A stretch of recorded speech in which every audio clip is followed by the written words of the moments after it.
আসসালামু আলাইকুম ওয়া রাহমাতুল্লাহি ওয়া বারাকাতুহু।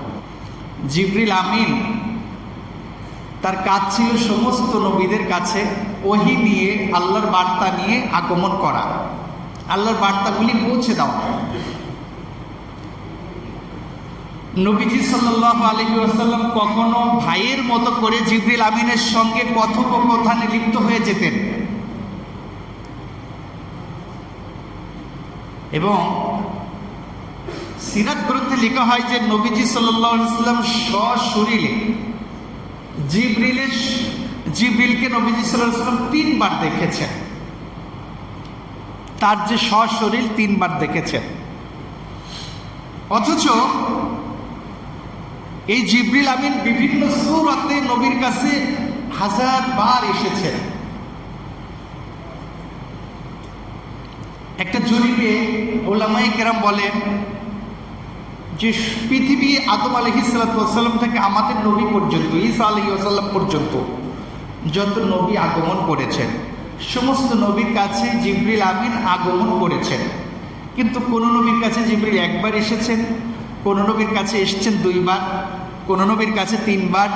এইভাবে যদি গড় হিসাব করা হয়, তাহলে গড় হিসাব করলে দেখা যায় যে গড়ে আদম আলাইহিস সালাম থেকে ঈসা আলাইহিস সালাম পর্যন্ত প্রত্যেক নবীর কাছে আল্লাহ তাআলা জিবরিলকে 3 বার করে পাঠিয়েছেন। কিন্তু আমার আপনার নবী রহমাতুল লিল আলামিন, সাইয়্যিদুল মুরসালিন, খাতামুন নবিয়্যিন জনাবে মুহাম্মদুর রাসূলুল্লাহ সাল্লাল্লাহু আলাইহি ওয়াসাল্লামের মর্যাদা আল্লাহ এত গুণ বৃদ্ধি করেছেন, জিবরিল আমিনকে বিশ্ব নবীর কাছে প্রায় 24,000 বার প্রেরণ করেছেন। বলুন সুবহানাল্লাহ। 24,000 বার।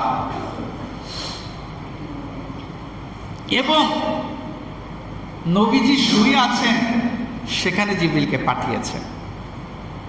নবীকে সর্বপ্রথম ওহী প্রাপ্ত হওয়ার জন্য একটু সাধনা করতে হয়েছিল।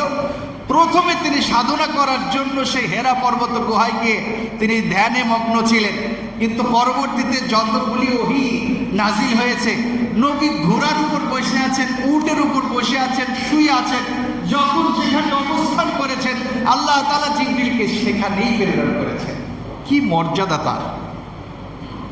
ওয়া আখিরু দাওয়ানা আলহামদুলিল্লাহি রাব্বিল আলামিন।